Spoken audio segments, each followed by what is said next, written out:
Effectivement, comme vous le savez, depuis un certain temps, notre pays, est- en tout cas depuis un certain temps, nous sommes en train d'être, nous faisons face à des grandes inondations, des pluies diluviennes qui arrosent tout notre pays, qui sont en train de faire des dégâts et même des pertes en vie humaine.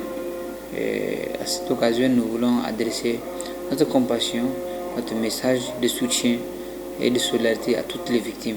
Et de soutien aussi aux autorités pour tous les efforts qu'elles sont en train de déployer pendant cette période-là pour pouvoir juguler ces phénomènes naturels. La jeunesse nigérienne, les organisations de jeunesse, les conseils régionaux de jeunesse, les conseils départementaux et communaux se déploient, même le Conseil national de la jeunesse se déploie à pouvoir apporter assistance, à pouvoir apporter tous les soutiens possibles pour que ces populations, nos frères et sœurs qui sont dans cette situation puissent être réconfortés, mais aussi juguler ou bien mettre fin à cette situation parce que, comme vous le savez, des événements comme ça arrivent dans l'histoire de toutes les nations. Et je pense que c'est un phénomène qui va passer. Mais nous appelons aussi les populations qui sont sur les lits de l'eau, sur les lits des fleuves, de pouvoir quitter. Et je pense que les autorités vont prendre des dispositions pour qu'on puisse reloger ces populations, ces personnes qui sont en proie à cette situation-là.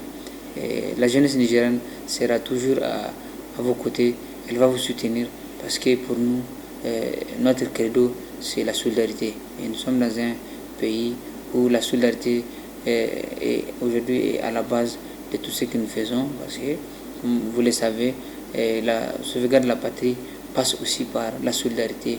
L'affirmation de notre souveraineté, de notre indépendance passe par la solidarité et le soutien des uns et des autres. Signes édictés par les autorités en charge de ces questions qui devront être respectés scrupuleusement par les populations. Nous appelons une fois de plus à ces populations, à ces personnes qui sont dans cette situation, dans cette position, de pouvoir respecter ces consignes pour leur bien, pour pouvoir respecter aussi leur dignité parce que quand l'eau vient, on ne sait pas quel dégâts ça peut causer. Il y a beaucoup de victimes comme vous le voyez et il n'en faut pas encore augmenter. Et respecter aussi les messages des organisations qui sont en train d'appeler à pouvoir éviter de rester dans ces conditions où l'eau peut venir à tout moment, où les digues peuvent céder aussi à tout moment. Donc, qui dit sauve notre pays. Le dernier mot que j'ai à l'endroit de la jeunesse, c'est de se mobiliser, d'être aux côtés de ces victimes, comme elle est en train de le faire, à travers nos organisations, à travers nos structures, et surtout la jeunesse. Comme vous le savez, notre jeunesse, c'est une jeunesse solidaire, patriote et une jeunesse engagée.